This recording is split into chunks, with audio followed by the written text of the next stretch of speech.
We're talking about how do you mix learning engagement with effectiveness? We know we should, or at least we should know we should, but the question is how, and I want to talk a little bit about the specifics of that today. So we have already been introduced to me.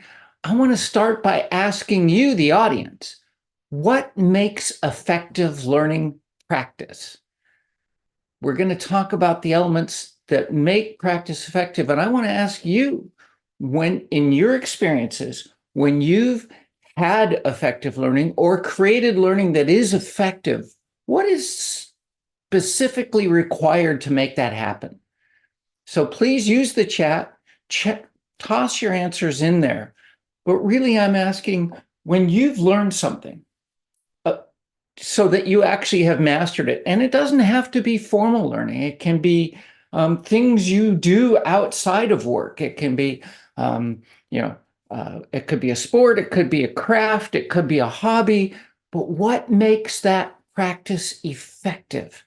What led it to being something that allowed you to master it, to take it on and become available? So Debbie says it's meaningful to the job of the participant to better their job performance experience. Yeah, it's relevant to them in that it's information they actually can use. Thank you, Debbie. Sharon says interactive throughout, keeping me engaged. You should be active in that learning, absolutely. Having to do things, not merely just a passive recipient. Jenny says relevant real-world activities and practice. So we're getting again back to that relevance to the learner and active practice. What I did, and a little bit of a background, my first job out of college was designing and programming educational computer games. And I did that and realized we didn't know enough, went back to grad school, worked on something that was effectively about models in the world. And then I got a job teaching interface design for a long story I won't go into. But then I was asked to develop a game to help kids who grow up without parents. And in the process, at being an academic, I reflected on that process. And I had been looking at these things for a long time. And the elements of effective education practice, I have this bad habit of looking at a large variety of potential sources for insight because I don't want to be locked in any one model. I tend to look at multiple models and synthesize. And in this case, I was looking at constructivism and cognitive apprenticeship, still my favorite model for learning, microworlds, Vygotsky's work, anchored instruction, Bransford's work, four-component instructional design from Van Marienboer, behaviorism even, and Keller's ARCS model. And what I found was not in every model, but repeated again and again across models was a list of elements: clear emergent goals, thematic coherence, a balanced level of challenge, meaningfulness, as was picked up in several of the responses, of what you're doing matters to the domain and you care about what's happening. Two different dimensions of meaningfulness. Choices of action. So you're actually active. You have to act on the world with direct manipulation in ways that are similar to how you act after learning experience. This funny idea of coupling input-output into referentiality is what Steve Draper called it, and totally unmanageable term. But what it means is that as you act on the world responds in ways that are consonant with how the world works. And then that's communicated to you and you act again. And novelty, not entirely predicted. So those are the elements that showed up again and again in terms of meaningful practice. Now I want to switch gears. I want to ask you, what makes engaging experiences? So now I want you to forget about the learning for a minute. We're going to come back to it, honest. But right now I want to step aside and ask, what are the elements that make an experience engaging? When you've committed to something, you may have spent money for an experience. And it could be an amusement park or a theater or a play on a stage. It could be something you enter into. escape rooms, whatever. What makes those experiences engaging? Okay. Debbie says, keeps your attention, draws you in. Yes. Maintains your attention, has you thinking actively. Yep. Relevance. Yes. You should care about what the experience is about. If you're into sci-fi, a romance may not be of interest, and vice versa. The learner can relate to a story example. Yeah, Lucy, although I'm not necessarily talking about learning right now, I'm just talking about general experiences, anything that made you engaging. I like to ask, do you have anything you do outside of work? And then if you don't, go get a life and come back afterwards. But if there are things outside of life that you do engage in, again, sports, hobbies, crafts, anything like that, experiences you pay for, what makes them engaging? Relevant to me, it just matters to me, makes my life easier or better. Not always easier. They can be challenging. I've gone and done escape rooms, and that's not easy, but it's fun. The challenge, right? Level of challenge. Sue says enjoyment. Yeah, I'm trying to unpack what makes it enjoyable. Sue. Aditya says it makes me feel at ease. Thank you for those contributions, by the way. Interactivity. Yeah, you're active in it.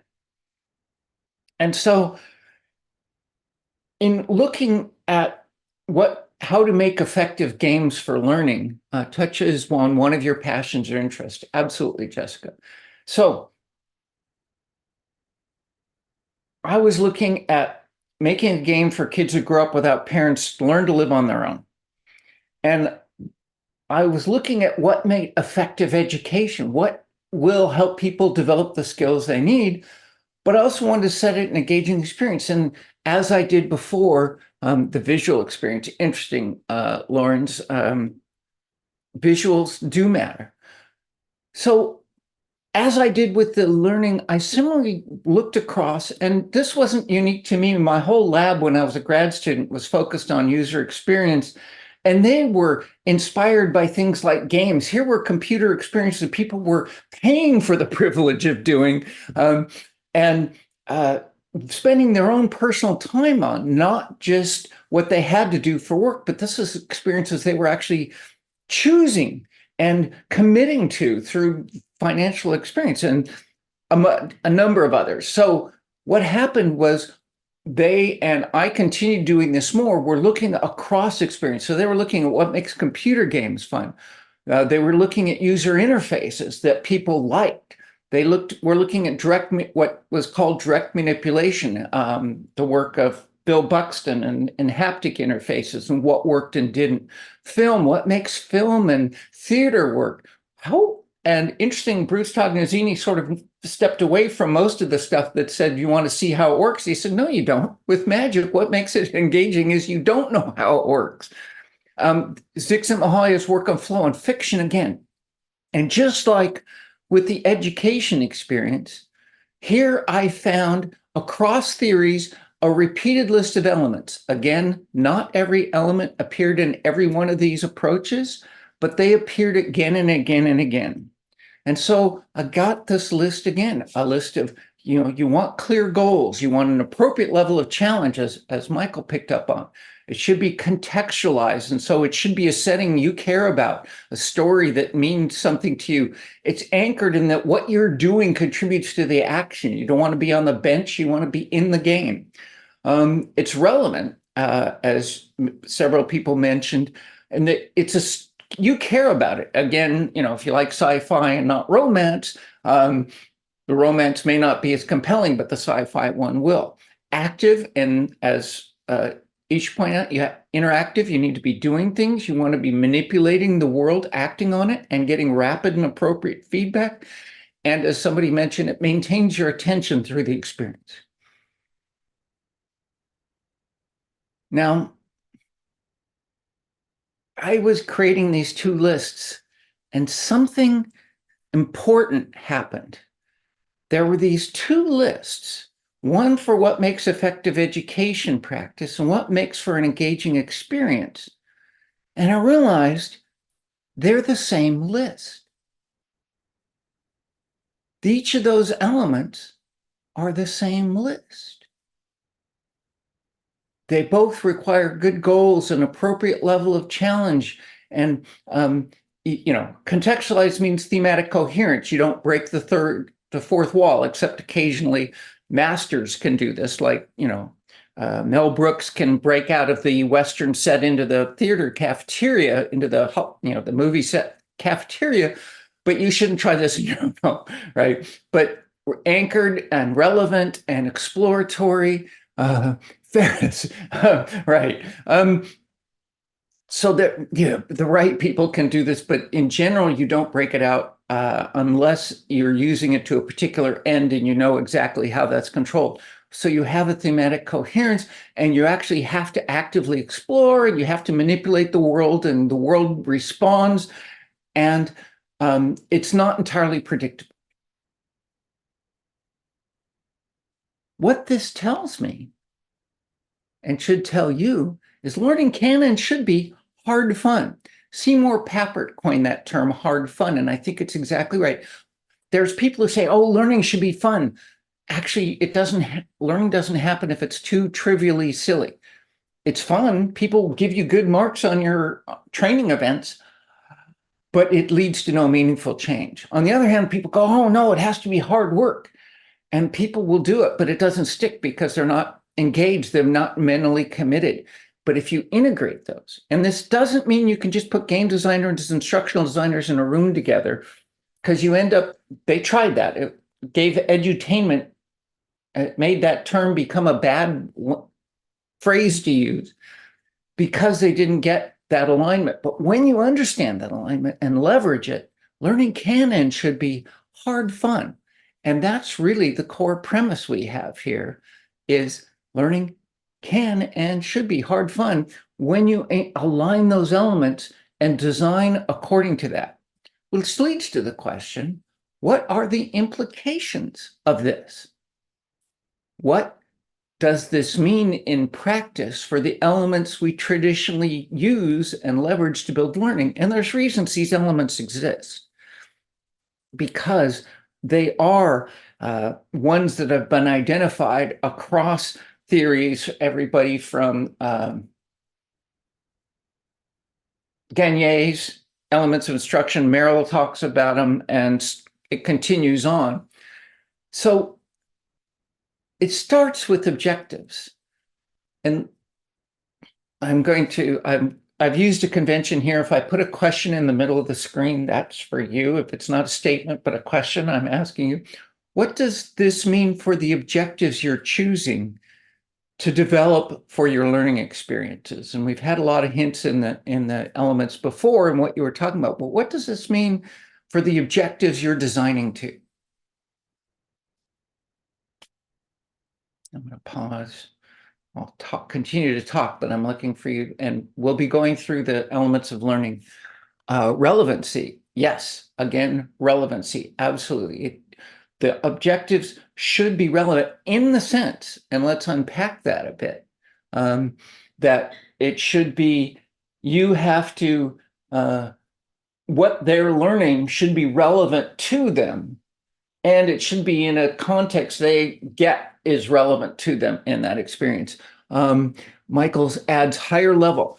Well, yes, it's not about rote knowledge. We find out that doesn't actually lead to any better outcomes, but in terms of applying it, and we actually have evidence, the work of Pooja Agarwal, when she was a student at Roediger, her thesis was on asking questions, and it turns out higher level questions about applied application means more than asking questions about low level knowledge facts. You used to believe that you had to know those facts before you could apply it, but it turns out her research suggests that just doing that higher level question of applying it requires you to retrieve it in a useful way and apply it, so you can skip the lower level questions. Sue Hilbert says clarity. Well, absolutely. You need to have very clear specification of the objectives for you as designers. There is evidence that the objectives we present to learners should not be the same ones we use for our design, because what we use for design is very specific. That's boring. They want something that's what's in it for them. We'll get to that later. Measurable, what is the effectiveness? Absolutely, Sharon, measurable. So, and thank you all again for contributing. So the first thing for objectives is you have to have them. If you don't have objectives, what are you designing to, right? You need to know the outcome you're trying to achieve. But they should be focused on performance, what you can do afterwards, not what you know. But I will suggest that what's going to make a difference to your organization is not knowing things, not the ability to recite facts. It's going to be the ability to make decisions. And increasingly in this VUCA environment of volatility, uncertainty, complexity, and ambiguity, it's going to be important to make decisions. So focusing on the performance, what you need people do, and besides anything that's rote knowledge, we're going to give off to AI anyways, right? And there's a specific format. And much as Maker was in many senses a behaviorist, this precise definition of objectives is really useful.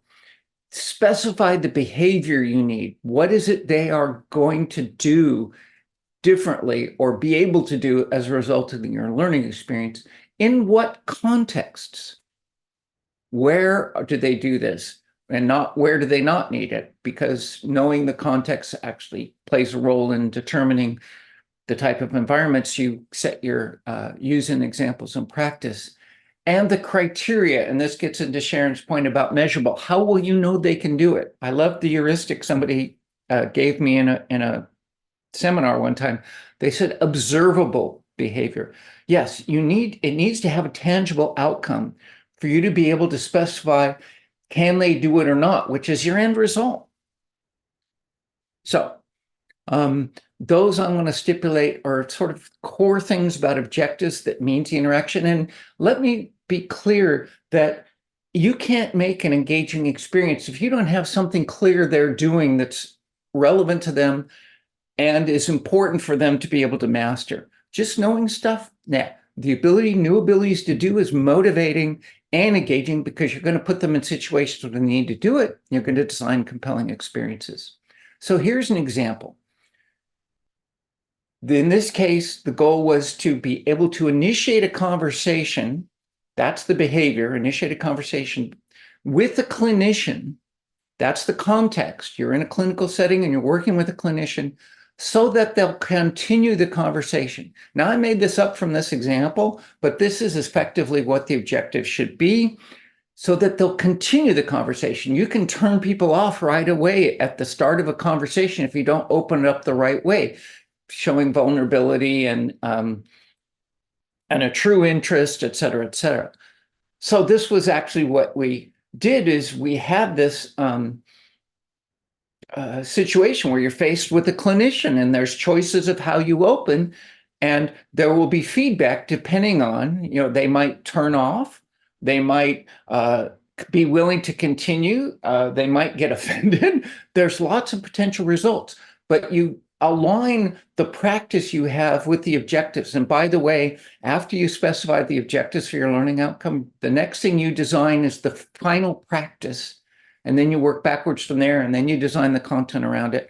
But you want to have objectives that are meaningful that you can because that gives you a basis to design experiences around. Okay. So I said you design practice nests. What does that alignment mean for practice? What does aligning effectiveness and engagement mean when you're talking about practice? And this is the critical element. Because if you saw what I said, what leads to effective education practice, there was a reason I was doing that. My focus was on games for learning, which really are practice environments. You can add content in it, but you shouldn't assume you're going to design a game to be the total learning experience. You're going to supplement it with resources and external reflection and such. But the practice is really the core element. And we know that practice is the necessary element for learning. When you need to practice doing it and get feedback and fine-tune, and not just practice, the feedback will be part of it. But what does this mean then? And again, question in the middle of the screen is for you. What does that alignment mean for practice?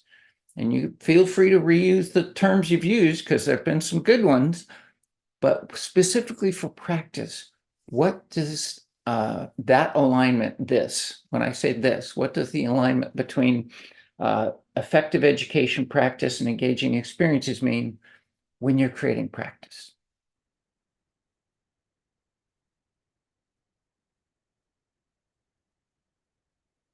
Okay, practice should give you opportunities to self-correct, learn so you can successfully get to the outcome. Right. So practice should have different options so you can get it right or get it wrong, so that you can get that feedback on those options and determine whether you've learned it, if you're getting it right, or you haven't because you're getting it wrong. And then you get the feedback that should help you correct, not just self-correct, but well, you will self-correct based upon the feedback. Just reading an interesting book on how we learn, and it talks about how our brains at a very low level are continually making building models of the world based upon statistical relationships. And feedback is critical for us to recognize that that's a more effective or less effective model. You are finding the gaps so you know how to course correct. Yes, you are. You should be exploring. There should be different choices which are plausible, which gets to another element that has been mentioned before. I think it was Michael who suggested, by the way, I'm reading your names. If I ever bugger up the pronunciation, my apologies. I have to go by what I see on the screen and my cultural conditioning. So if it's Mikhail instead of Michael because of the culture, and my apologies. But so you're, Debbie and Sharon, you're getting at some of the important elements here. It should be choices of action, and they should be plausible. Not seeing a method process to reduce errors. Yeah, you do need the way your errors originally may be quite large, and we have relatively coarse discriminations. But as you get further in the learning, the errors should be more fine-grained and require greater assessment of the situation, because eventually we want to reduce the errors to pretty close to zero. And so we need chances to make finer and finer discriminations across practice, and we need to make sure the feedback gets more finely granulated. I like to create job aids to support process success is more likely after you forget something for a bit. Debbie, that brings up two things, and it goes a little bit beyond what we're talking about today. But sometimes performance support, if you don't do it very often, trying to get it in the head may be not the best way. Putting it in the world with performance support is through a job aid can be better than trying to do training. But also, if you do need it reactivated, finding ways to space out that learning and to reactivate that knowledge so it's still relevant when it's needed is really useful. And so I sort of distinguish between job aids that help you do the job and things that reactivate learning. But yes, and distributed practice, absolutely, Jenny. You do need reactivation over time for that to happen. So for practice to me, you need, one thing is recognizably relevant context. So when you're being put in a situation, there's evidence that abstract problem solving doesn't translate as well to real world problems as does contextualized practice. So you want to give your learners situations in a context that they recognize is like the context they'll have to do. They can be fantastic in the sense that you can set them in outer space or the Wild West or ancient medieval times, but they should recognize that the task they're performing is similar to the task they have to perform in the real world. And it gets into complex things about the learning science of transfer. When does it make sense to put it in fantastic settings, and how do you choose context? But we'll talk about that appropriate level of challenge, which gets to Nilesh's point a bit about gradually the challenge should increase as your ability increases. It should focus on making decisions. It shouldn't be reciting knowledge. I'm not asking, is this a this or a that? That's not a useful question. It says, do you do this or do you do that is a decision, an action.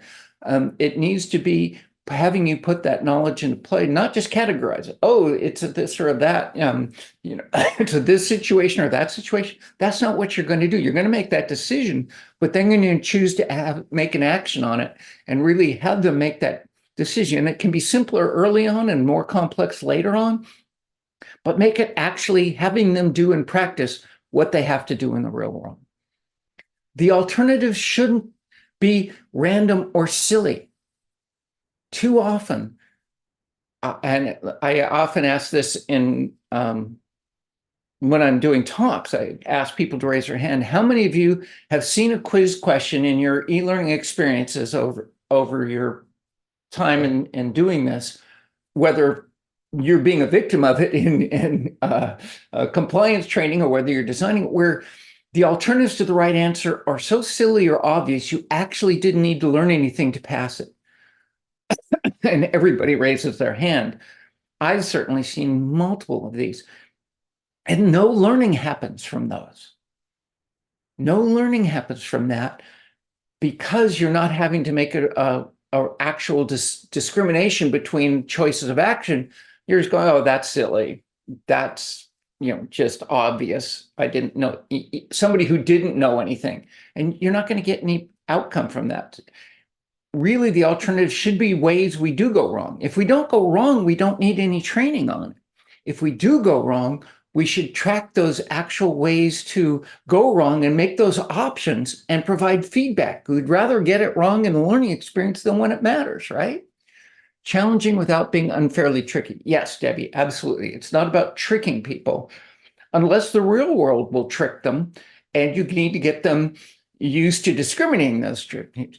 Absolutely, Jenny. Plausible distractors. They should be reliable, and they should be ones they get wrong. And this is where the supervisors you talk to, they always go, oh, no matter what we do, they still go out and do this. That's something to build in the learning experience. Hurrah. Now you want to hear that because that's a really good, reliable thing to get wrong in the learning experience so they don't get it wrong outside. And that takes, as you point out, plausible distractors. So challenging. And you need feedback. And it's not just right or wrong. It's focusing on the behavior they did and the model they used to get there and why that model was wrong. Here's the thing. People don't make mistakes randomly. They tend to make, there's a little bit of that in our architecture, but mostly people tend to make patterned mistakes based upon inappropriate models that they think are relevant. And so what we need to do are, as Jenny said, plausible distractors. We need ones that they reliably do because they're making some mistaken interpretation of the situation, the model that applies, and we need to give feedback to help them understand why that's not the right behavior and what the right behavior is. And that's more than just right or wrong. It has to explicitly tell them why it was right, reinforce that, or why it was wrong. Tell them why their model is wrong and tell them what the right answer is. So you need different feedback for each wrong answer. Fortunately, our tools are beginning to recognize that. So, for example, here was a situation. Somebody's looking at a credit risk. There's a client dilemma. These documents seem incomplete. Do you proceed to verify the client identity without requesting the incomplete documents?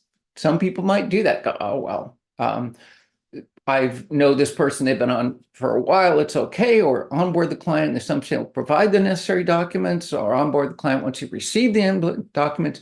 And you can get feedback that tells you not just that it's wrong, and you can see the red color, it's wrong, but you tell them why. So this is very important link between the choices they make and the feedback they get. The choices are plausible, the types of things people actually do, and the feedback tells why that was the wrong choice. You guys with me so far? Is this making sense? I just want to do a reality check here. We're sort of pretty much halfway through and want to stop and say, just a thumbs up or a yes into the thing, or any questions. Good, Michael, I'm glad to hear it. Thank you. If you have any questions, feel free to throw them into the chat. I usually manage to be able to monitor the chat while I talk, because I'm so good at talking too much. But thank you, Sharon and Lawrence, for the feedback. I'm glad to know I'm on track. If there are any, again, as I say anything, think it through, and if it's not making sense to you, you wonder what that means in this situation, feel free to toss it into the chat. As it is, we'll continue practices. Now, these elements are about individual practice, but one of the things people mentioned in the responses to what makes effective practice were things about the practice across the practices. And that includes spaced, as I think it was Jenny mentioned. She used a job aid. I should double check that. I don't want to miss. Yeah, Debbie was mentioning effectively spaced practice, reactivating the learning over time because it atrophies. And I frequently have this spaced learning diagram where you do a whole bunch of practice, mass practice. That tends to be what we do with e-learning and with face-to-face training, because it's hard to get people together. And we actually do well on a test at the end of it, but it dissipates really quickly. And I always joke, this is your college experience. But if we space it out, it's much more likely to be there. And so we should space out the practice. You can't just do a bunch of practice in one day. It's like building muscle. When you go to the gym, you do a lot of weightlifting one day, you're not going to substantially change your form. You have to continue to do it over time. And strengthening practice abilities is similar. So it needs to be spaced and varied. It turns out practicing a whole bunch of A and then a whole bunch of B and a whole bunch of C isn't as useful for developing your ability to do A, B, and C as is do a little A, a little B, a little C, a little more A, a little A, a little B, a little more A, a little C, a little B, a little A, mix it up. It just turns out empirically that that's important. And the argument, as I understand it, is that you're trying to retrieve it, and you're retrieving it under uncertain circumstances because you're not sure what's coming. With the A, it's always A, and it's going to be A, and then you switch to B and it's always going to be B. That's not how the world works. So practicing in this more uncertain environment makes you retrieve it under more uncertain contexts, which strengthens your ability to retrieve it. Increasing challenge, I mentioned that the challenge should get more complex until it's as complex as the task needs to be, as we expect them to be able to perform afterwards. But their initial level is unlikely to be able to be at that same capability. So we start with simple challenge, make sure ability needs to increase so that it's not so frustrating as to be boring, not so difficult as to be frustrating, and not so simple as to be boring. But as you develop capability, those levels move up. And contextual spread. If you are trying to teach negotiation, want people to transfer it working with vendors, working with suppliers, working with a variety of different people, working with buyers and sellers, you're not going to get the ability to transfer it if you only practice on the buying side. If you want to also work on the selling side, you need to practice across the contexts. And so you need to pick, you can't train likely for every situation people will face. So you want to pick a set of contexts that you see across examples and practice that will allow you to abstract and transfer to all the appropriate situations. So just make sure you have a spread of contexts that cover the typical types of things people will face to make sure they have a greater likelihood of hitting all the situations they need. Okay. Now, what does this mean for content? And I have content in brackets because content, actually, we use that term too loosely. And turns out to be very specific types of content that are critical for learning. But just in general, what does that alignment between effective education, practice, and engaging experiences mean for the materials you do create for your learners? Again, question in the middle of the screen, that's for you. And but I'm trying here to natter on while you type your answers. But think through, when you're creating content, how do you make it both effective for the learning experience, but also engaging? What does that take to have that the learner going, aha, I get this, and it's keeping up that, this has become more than just content dump. It's become an experience. What is it about having the content that makes it relevant at that time? Debbie Burns, I like to use SMEs to help me make it real. Yes, SMEs absolutely should have stories about their situations. They tend to not want to talk about the fails so much unless you get an unusual SME, but they'll talk about the wins. But they can tell you about fails others made. But get them as stories, yes, to keep it real. Also, there's one other trick with SMEs, Debbie, that I find useful is they've actually spent years to become experts in this. The whole notion of expertise says time. How, what made it so compelling that they were willing to spend years, and see if you can tap into that and bring that into the learning experience. Pro tip. Aisha suggests use of scenarios. Well, scenarios to me are practice, although you're right. You can talk about stories to communicate some of the content. So that, yes, in that sense, making it a whole story is really valuable from the point of view of content. And in two ways we'll talk about, and I'm going to unpack this in a bit. Meaningful and applicable. Yes.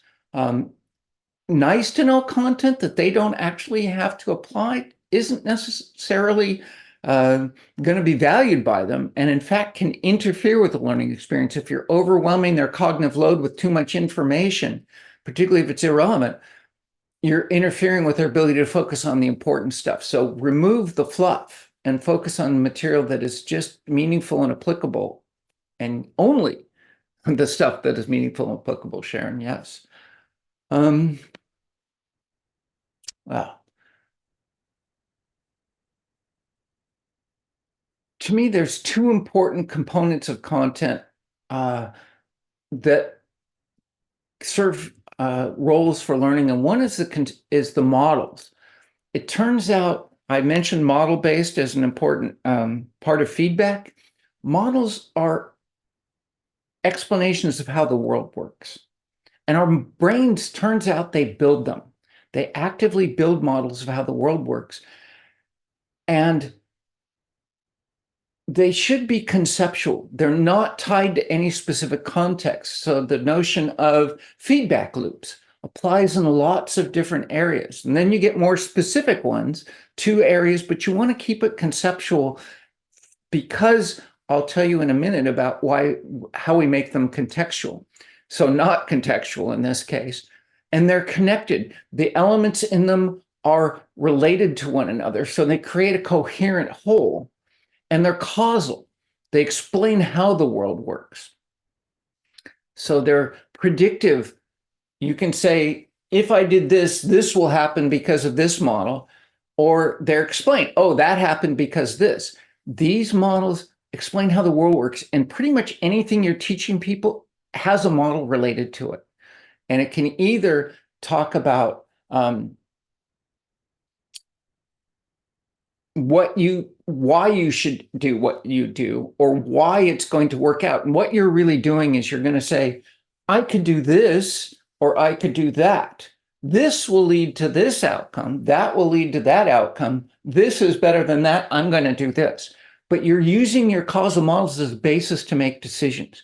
And pretty much anything you do, procedures about you do this, then this, and this, that order comes from some model that explains why you do it in that order.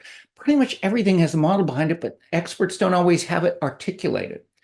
Sometimes they actually don't have access to 70% of what they do. they have access to what they know and they can recite that, but it may be important what they do, and those causal models may be internalized in ways that aren't accessible initially, and you need to triangulate. So I like to talk to the subject matter experts, as Debbie was suggesting, but I also like to talk to the supervisors of the people, because they see the mistakes they make in practice, whereas the experts maybe just have an expert understanding of it. Could be an academic expert versus their supervisors. I like to triangulate, looks for different sources of data and come up with the model that explains why you do it this way in this order, why you make this decision versus that decision. And I think it's really important to guide, and increasingly, again, I will suggest that the ability to make better decisions based on models is going to be a differentiator for your organization going forward, not knowing facts. So this was a model for how to communicate, what to communicate when you show your work. You should talk about what your plan is, what the current status is, and what your goals are. And this gives the minimum content people need to be able to give you feedback on it. They can say your plan is mistaken, your assessment of the status is mistaken, your goals are for missing something. That's the focus of a good model. And it's conceptual in that there's elements, but what those different elements are can be mapped into different situations. It's a coherent whole, but it's got causality. The plan is how you move from status to goals. There's relationships in here as well.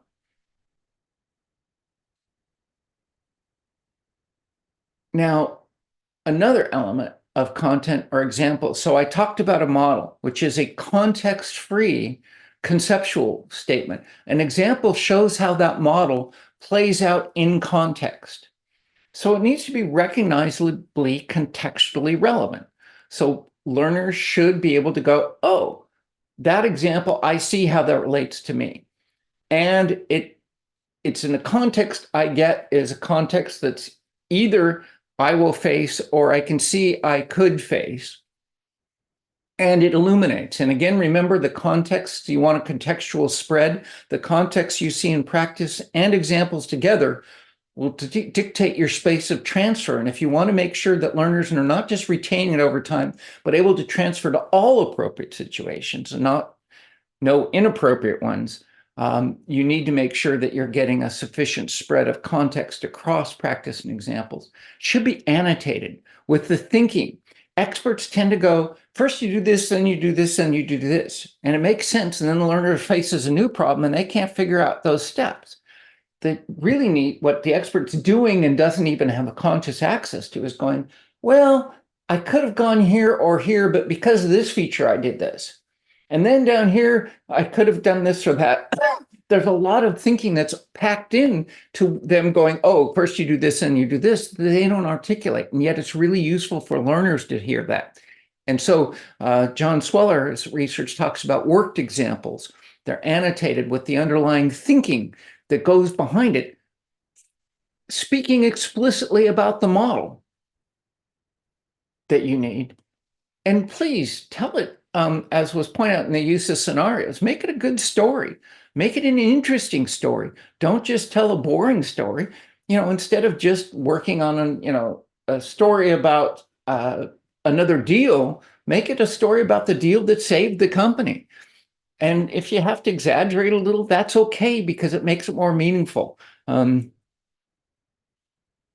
this case, this was an example where somebody's residing in Zorbaria, which doesn't really exist, but she checks, the signature matches, she moves on.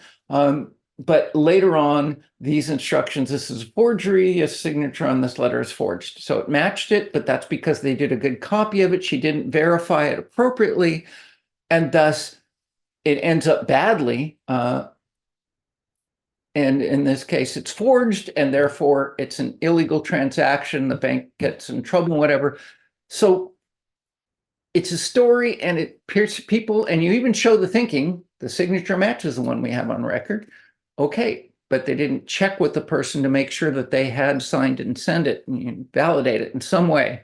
I don't know the exact situation. This was some content Upside did, But the point is, it's a story, it's told in an interesting way, it's a narrative, it refers to the model about the type of things you should do. So, my last question for you. What does this mean for intros and closings? I'm separating those out from content. Models and examples are specific to the domain. Intros are going more for, the emotional side. Granted, the narrative component of a good example matters, and that's how the important element of engagement. To be honest, models, there's not much engaging about models. They just need those elements for learning science. But intros and closing in particular are another place where we really need to mesh the engagement with the learning science. So there's elements that help us learn better from an intro, and there are things that help us cement the learning from a closing. But how do we also make those emotion relevant? How do we make those experiences and not just content, and a different type of content? What's in it for me, says Isha. Yes, with him. It helps. Be sure to close the knowledge gaps and give some acknowledgement. I presume that's what you mean by act. Yes, exactly. For the closing, you've opened an experience. Shouldn't you close it as well? Do you just leave people hanging? Too often we do, and I don't think that's fair. And definitely, they've put in work. They have made decisions. They've committed effort. They've consumed content and made meaning out of it and demonstrated an increased ability, or they shouldn't be able to finish. Give some acknowledgement of that effort. Thank you for doing that. What support strategies do we give to sustain change? That does matter too. We should consider, in some sense, the closing of the experience isn't the ending of the learning. And I remember a colleague who was working in a pharmaceutical company at the time, and she said, we don't release content until we've also addressed how the managers and supervisors are going to keep that learning active and persistent beyond our learning experience event. And that's a really important component. So Sharon, I think that is an important element as well. Although, to be fair, that's not explicitly part of this, but it should be. Mea culpa. So close with a call to action, reinforcing why they need the content, what is expected in change of behavior. Absolutely. They should not only have acquired new skills, but they should be encouraged to continue to apply them, what they should be doing. That's a good point. So the intro, there should be a need. People may be skeptical, but after an intro, and it may even come before they actually start the learning experience, they need to recognize, I do need this. And I don't know it now. And this experience will change that. Now, I do need this can be enough. Well, it can't be. But and I don't know it now. Sometimes people will think they know it and they don't really. You get over confident people in certain areas. Sales is a classic example. My personal experience was with something in that one. You may need to slap them down and make it manifest that they do need this, but they also have to trust that the experience you're developing will change that. And I think we as an industry have established a lack of credibility on that we present a lot of content that doesn't lead to any sustained change. People like it at the end. They're glad to get away from the work. They give you good marks. But when they go back to the workplace, they don't do anything differently. And I think that's important, that they understand that the experience will change that. And that's one of the things we need to work on. Once we redevelop that credibility, it'll be less important. As Isha pointed out, what's in it for me? That's an actual useful shorthand heuristic to address that need. What's in it for me? What will I get out of this that I care about? Plus the usual. So you need to activate relevant knowledge. We know when you activate relevant knowledge, it sticks better. Your WIFM may do that. It may be sufficient, but make sure you've actively considered that. Drill down from the larger context to why you're doing this. Charles Rigelou's elaboration theory suggests that you start from the big picture and go down to why is this relevant now? People depend on their finances for stability and the ability to retire. We're going to go down and make sure each transaction is accurate, that contributes to that bigger goal. Drill down and set expectations. If their expectations about what the experience are going to be accurate, you don't have to do this. But there are times when you're going to do things that they aren't expected, and that can interfere with learning. So if there are going to be expectation violations, particularly ones that are sort of negative, make sure you explicitly address that.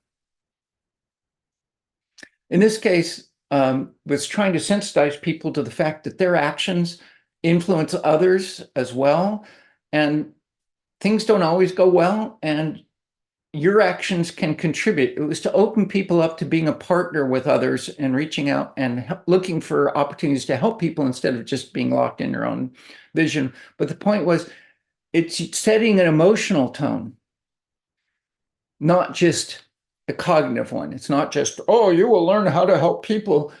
No, let's open you up to this and make this more tangible, more real. And as somebody pointed out, visually compelling. Vision, in many cases, the large part of our learning experience. So this was just one part of the overall opening, but it was an animated video that helped set the stage, and then you address the other elements and continue, but wanted to emphasize that.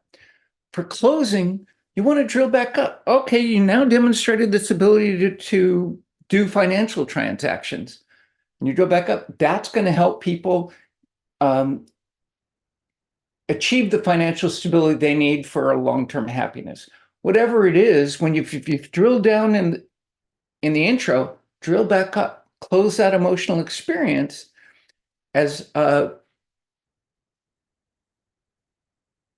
Laura suggested, thank you, Laura. Sorry, I had to look back in the chat. Acknowledge the effort they've put in. Hey, you've done things. Also, and particularly relevant, if there's more knowledge behind this and they're curious about it, give them directions to go more. You got so fascinated by this course was enough. Here's how you can learn more. If there's more resources available, make those available. Also, in many cases, this has now enabled them to do new things. You've just learned how to use pivot tables in Excel. Now you're ready for using pivot tables in databases. I don't know what it is. I'm not an expert in pivot tables by any means. But the point is they're now had transition. This isn't necessarily so true for compliance courses, but for skill development, you may have done an intro to AI. Now to learn more about machine learning, to learn more about convolutional neural networks, to learn more about technological augmentation of human intellect, here are further directions to go. Make those available. In some sense, that signifies that they've reached this level. They can go deeper, they can go further, but it's a signification. You're creating closure.